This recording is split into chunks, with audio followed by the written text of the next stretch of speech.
Vengo de una raza notable por la fuerza de la imaginación y el ardor de las pasiones. Los hombres me han llamado loco, pero todavía no se ha resuelto la cuestión de si la locura es o no la forma más elevada de la inteligencia. Si mucho de lo glorioso, si todo lo profundo, no surgen de una enfermedad del pensamiento, de estados de ánimo exaltados a expensas del intelecto general. Aquellos que sueñan de día conocen muchas cosas que escapan a los que sueñan solo de noche. En sus grises visiones obtienen atisbos de eternidad y se estremecen al despertar, descubriendo que han estado al borde del gran secreto. De un modo fragmentario aprenden algo de la sabiduría propia y mucha más del mero conocimiento propio del mal. Penetran, aunque sin timón ni brújula, en el vasto océano de la luz inefable, y otra vez, como los aventureros del geógrafo Nubio. Diremos, pues, que estoy loco. Concedo, por lo menos, que hay dos estados distintos en mi existencia mental. El estado de razón lúcida, que no puede discutirse y pertenece a la memoria de los sucesos de la primera época de mi vida.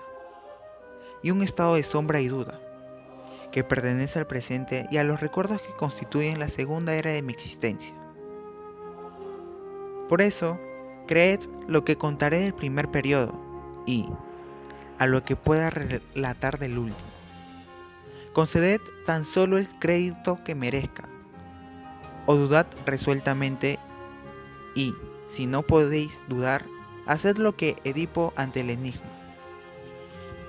La amada de mi juventud, de quien recibo ahora, con calma, claramente, estos recuerdos, era la única hija de la hermana de mi madre, que había muerto hacía largo tiempo. Mi prima se llamaba Eleonora. Siempre había juntos, bajo un sol tropical, en el valle de la hierba irisada. Nadie llegó jamás sin guía a aquel valle, pues quedaba muy apartado entre una cadena de gigantescas colinas que lo rodeaban con sus promontorios, impidiendo que entrara la luz en sus más bellos escondrijos. No había sendero hollado en su vecindad, y para llegar a nuestra feliz morada era preciso apartar con fuerza el follaje de miles de árboles forestales y pisotear el esplendor de millones de flores fragantes.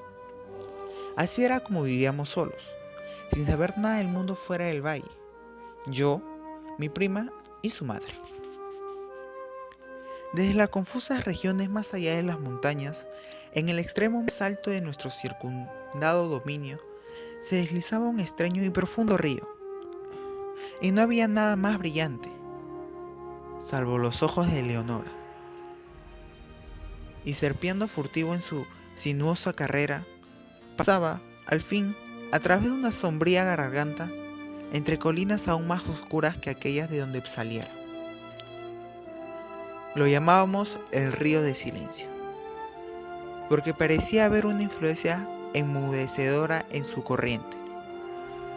No brotaba ningún murmullo de su lecho y se deslizaba tan suavemente que los aliforadados guijarros que nos encantaba contemplar en lo hondo de sus senos no se movían. En quieto contentamiento, cada uno en su antigua posición, brillando gloriosamente para siempre. Las márgenes del río y de los numerosos arroyos deslumbrantes que se deslizaban por caminos sinuosos hasta su cauce, así como los espacios que se extendían desde las márgenes, descendiendo las profundidades de las corrientes hasta tocar el lecho de guijarros en el fondo. Esos lugares, no menos que la superficie entera del valle, desde el río hasta las montañas que lo circundaban, estaban todos alfombrados por una hierba suave y verde, espesa, corta, perfectamente uniforme y perfumada de vainilla, pero tan salpicada de amarillos ranos, margaritas blancas, purpúreas violetas y asfódelos rojo rubí, que su excesiva belleza hablaba a nuestros corazones con altas voces del amor y la gloria de Dios. Y aquí y allá, en bosquecillos entre la hierba, como selvas de sueño, brotaban fantásticos árboles cuyos altos y esbeltos troncos no eran rectos, más se inclinaban graciosamente hacia la luz que asomaba a mediodía en el centro del valle. Las manchas de sus cortezas alternaban el vívido esplendor del ébano y la plata, y no había nada más suave, salvo las mejillas de Leonora, de modo que, de no ser por el verde vivo de las enormes hojas que se derramaban de sus cimas en largas líneas trémulas, retozando con los céfiros, podía habérselos creído gigantescas serpientes de Siria rindiendo homenaje a su soberano, el sol.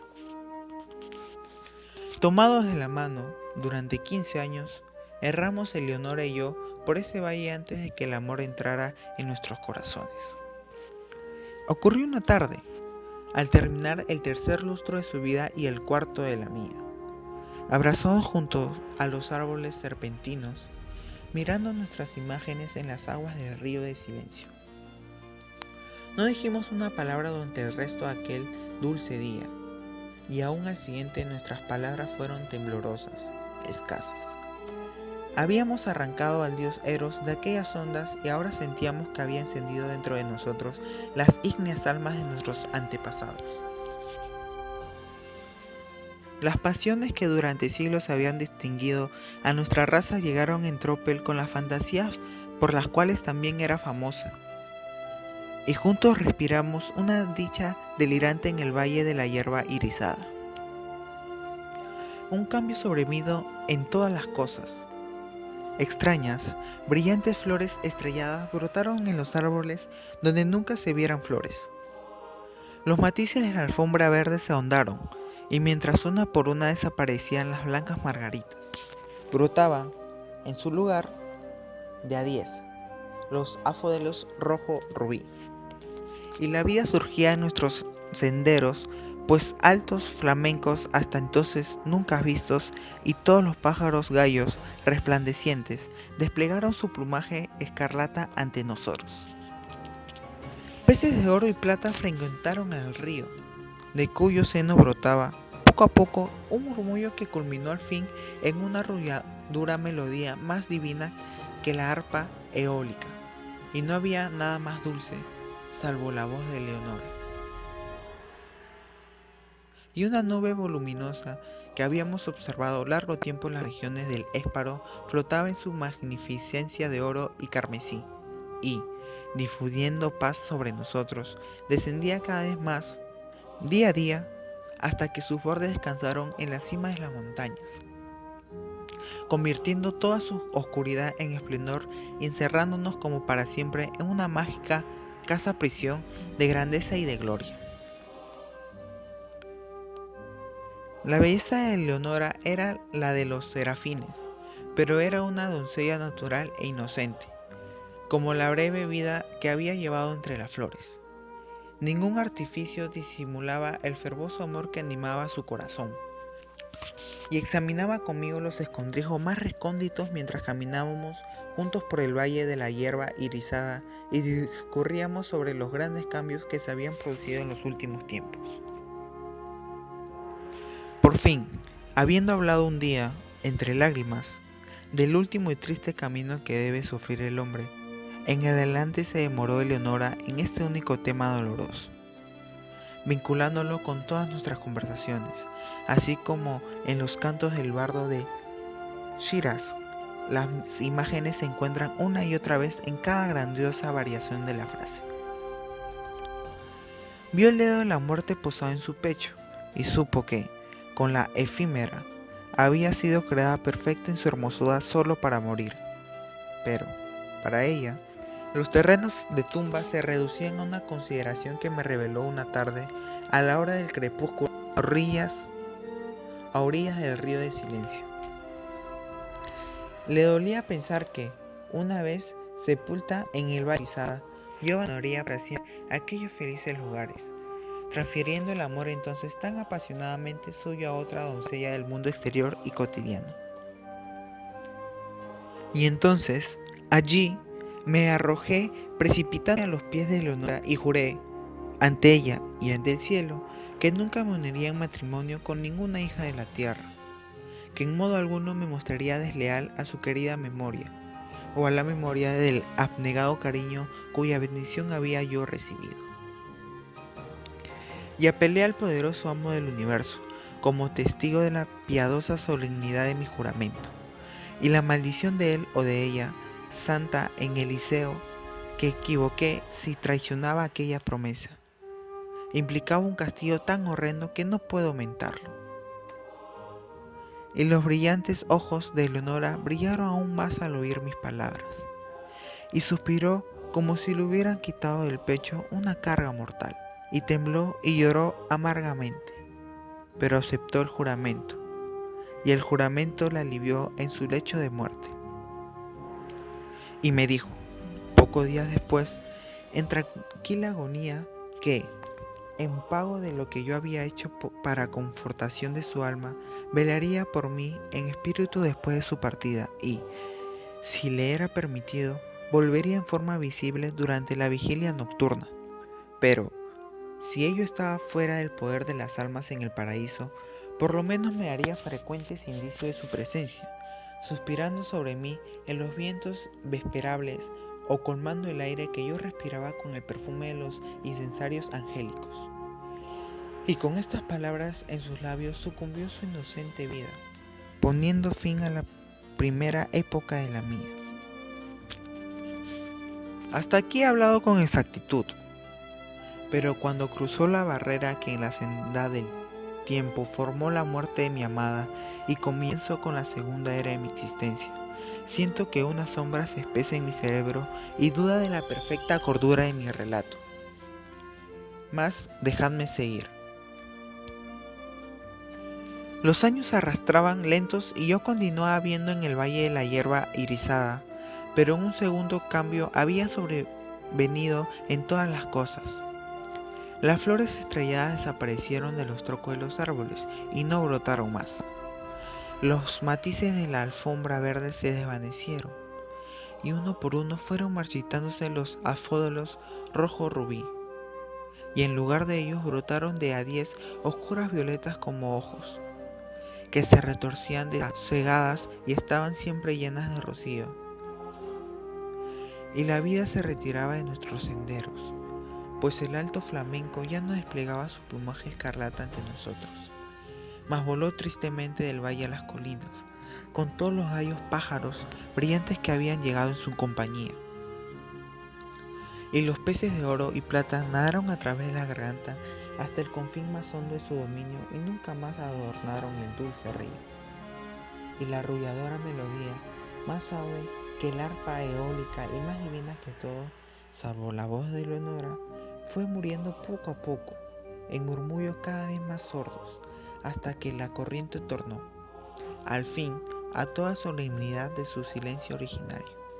Y por último, la voluminosa nube se levantó y, abandonando los picos de montañas a la antigua oscuridad, retornó a las regiones del Éspero y se llevó sus múltiples resplandores dorados y magníficos del valle de la hierba irisada.